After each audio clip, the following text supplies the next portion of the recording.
Então a palavra agora para a jornalista Angelina Nunes.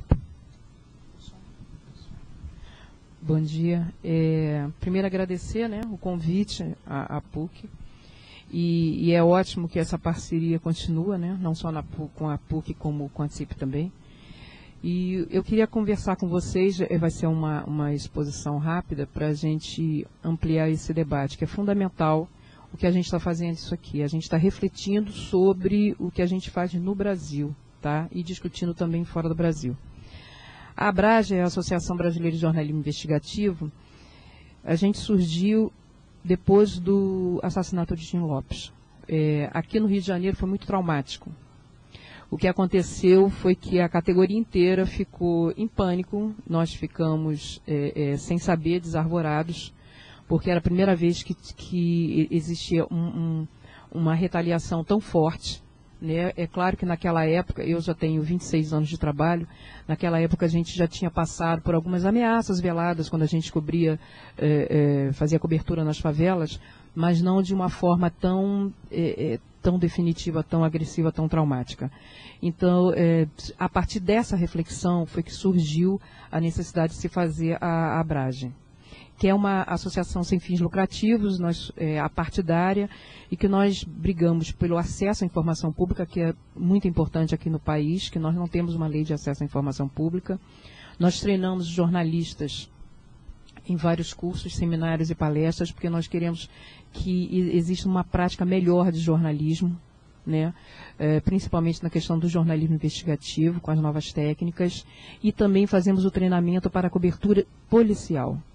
Para quem mora no Rio de Janeiro, a gente sabe que é muito importante isso, tá? A gente tem que saber como entrar nos lugares e tentar sair vivo, de preferência, E o que a gente tem percebido no Rio de Janeiro, apesar da evolução, de algumas vitórias que o governo tem conseguido em algumas favelas, em algumas pacificações, o que acontece na rotina de uma redação hoje, quem trabalha em redação sabe muito bem o que acontece. Quando a gente entra na favela, até hoje, ainda existe uma ameaça dos traficantes quando eles falam: cuidado que vocês podem cair no micro-ondas. Para quem não está acostumado com linguajar, o micro-ondas é um buraco e onde eles colocam pneus e colocam as pessoas vivas ou mortas, enfim, para que desapareça com o corpo. Então, existe essa ameaça, sim, para quem está nas redações, principalmente para quem cobre a área de polícia. E existe essa ameaça por quê? Porque tem impunidade, porque a justiça é lenta. E a gente sabe muito bem que o caso do Tim Lopes, o desfecho que teve com a prisão dos assassinos, com o julgamento, só foi possível porque a sociedade se organizou, porque a categoria se organizou e havia uma cobrança diária. Todos estão lembrados que todo dia a gente fazia matéria e todo dia a gente ia na favela e a gente não deixava de cobrir esses lugares onde os traficantes ocupavam, onde era um território ocupado, e a gente não deixava de fazer matérias para revelar o que acontecia ali, que era uma forma de pressão.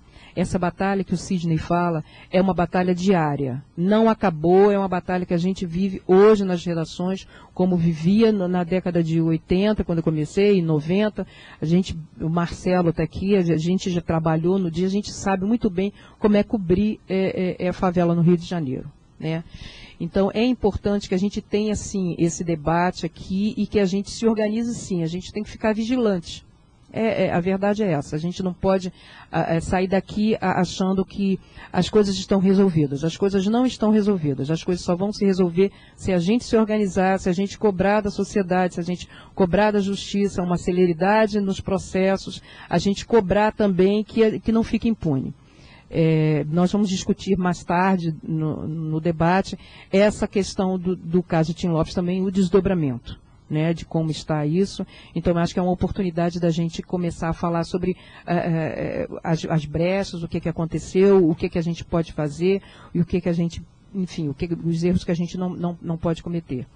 Em relação ao trabalho da ABRAGE, o que a gente tem feito é tentar levar, através de cursos, de seminários, não só para as grandes metrópoles, mas para as cidades mais distantes das grandes metrópoles dentro do país, debates, cursos e seminários, porque você imagina como é você fazer jornalismo no Rio de Janeiro. Imagina como é fazer isso no interior do Piauí, no interior do Mato Grosso, no interior de qualquer outra, no interior da Bahia, que tenha violência, todo mundo sabe, né? No interior de Minas, em qualquer lugar onde o jornalista está mais exposto, onde o trabalho dele é muito mais visado, e aí tem as autoridades locais que às vezes fazem pressões contra ele, né? Então você imagina o que é fazer jornalismo nesses lugares. Se aqui já é difícil, imagina como é nos outros lugares. Então, é sobre essa dificuldade que a gente tem que ficar alerta, né? Nós temos que lutar, sim, contra a impunidade. E eu fico martelando nessa questão da impunidade, porque muito me assusta. Eu fico eu já estou no fechamento, quer dizer, na cozinha da redação já há 9 anos. E o ano passado a gente estava fazendo uma cobertura muito forte sobre as favelas, a gente estava discutindo a questão da democracia nas favelas, o que estava acontecendo, e a gente percebia que os direitos humanos não eram respeitados. Os direitos básicos, do ir e vir, de você conversar, de você se organizar, isso não é respeitado nos locais onde o Estado não consegue entrar. E os repórteres, eles voltam das ruas e dizem assim, olha, hoje a gente não conseguiu entrar na favela tal. Por quê? Porque os traficantes disseram, ó, vaza, né? Ou vaza, ou você sai, ou você morre. Então, isso está acontecendo no dia a dia, né? E por que eles fazem isso? Porque eles acham que com um bom comportamento, depois de 1/6 da pena cumprida, eles vão sair. E vão sair mesmo. Né? A progressão está aí, que é uma outra discussão, só que para gente que está na rua, como é que você volta para o repórter e diz assim, não, peraí, a gente não pode deixar de cobrir essa área que está dominada pelo tráfico, a gente tem que estar cobrindo sim, a gente tem que estar lá sim, não pode existir territórios onde a gente não consiga entrar, né? Agora, isso só acontece porque existe impunidade. E eles estão muito a cavaleiro. Eles dizem, não vai acontecer absolutamente nada. Se eu fizer um crime contra uma pessoa comum, se fizer um crime contra um jornalista, o que vai acontecer? Não vai acontecer nada. E é essa a resposta que a gente tem que dar. Todos os dias. Vai acontecer sim, e a gente tem que se organizar sim. E foi isso que aconteceu no caso do Tim Lopes, a gente tem consciência disso.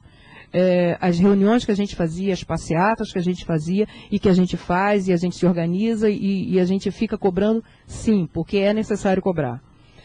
Nós da Abrage, além de participarmos ativamente de todas essas discussões, quando nós somos convidados, a gente tenta levar para todo o país, em pequenos seminários, em pequenas reuniões, essa reflexão, né? Porque eu acho que é necessário, sim, dentro das universidades e principalmente dentro das redações. Porque nas redações nós não podemos ficar calados, não pode existir mordaça, não pode existir uma limitação da gente circular pela cidade. Vocês me desculpem assim a veemência, que esse assunto, isso me deixa danada.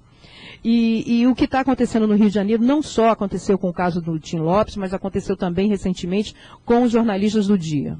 O caso do Batan, que vocês já devem ter lido, o que significa que, e a gente, quando aconteceu, eu falei assim, meu Deus, não é possível que depois de tanto tempo, a gente brigando tanto, batalhando tanto, se repita o mesmo tipo de violência, né?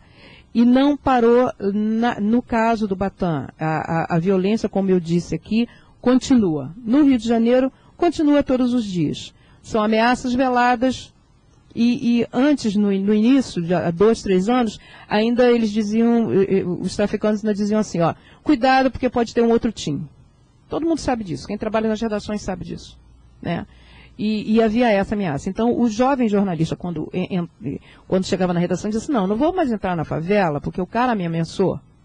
Agora, nessas deslizamentos de terra que aconteceu por causa das chuvas, uma jornalista foi num dos morros atingidos e foi colocada para correr, porque os traficantes botaram para correr, porque não podia ficar ali fazendo aquele tipo de matéria e ameaçando com armas, enfim, não é só aquela ameaça psicológica, olha, cuidado, você pode dançar, porque isso a gente escuta todo dia, que está na redação, quando você sai para a rua, nesses lugares. Eram ameaças mesmo com a arma, quer dizer, agora, Nós estamos em 2010, gente, não é possível. Será que 2002 não aconteceu nada em 8 anos? Aconteceu sim, aconteceu que a justiça é muito lenta. Aconteceu que nós não estamos conformados com a impunidade, essa que é a verdade. Então eu acho que cabe a gente, não só os jornalistas, mas a sociedade inteira se organizar, se juntar e a gente discutir, a gente fazer uma reflexão profunda e a gente tentar mudar esse quadro, sim. Tivemos muitos avanços. É óbvio que a nossa situação comparada com a do México, o México acontece coisas horrorosas. É um horror. Nós que estamos aqui, nós estamos tão perto, mas tão distantes, né? Por causa da barreira da língua, a gente não sabe o que está acontecendo ali do lado. A gente não sabe o que acontece na Argentina, no Paraguai, no México. Está aqui do lado e a gente não sabe o que está acontecendo. Aliás, a gente não sabe o que está acontecendo dentro da nossa casa, né? Dentro do Rio de Janeiro, aqui do lado, na Bahia, em Minas.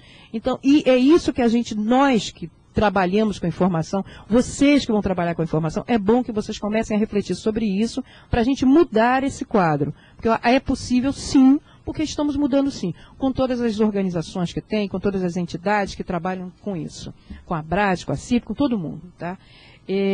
Enfim, é isso, e eu espero realmente que hoje, amanhã, seja um dia muito produtivo e que a gente possa, enfim, sair daqui com uma cabeça melhor e mudada. E desculpe se eu me alonguei, tá?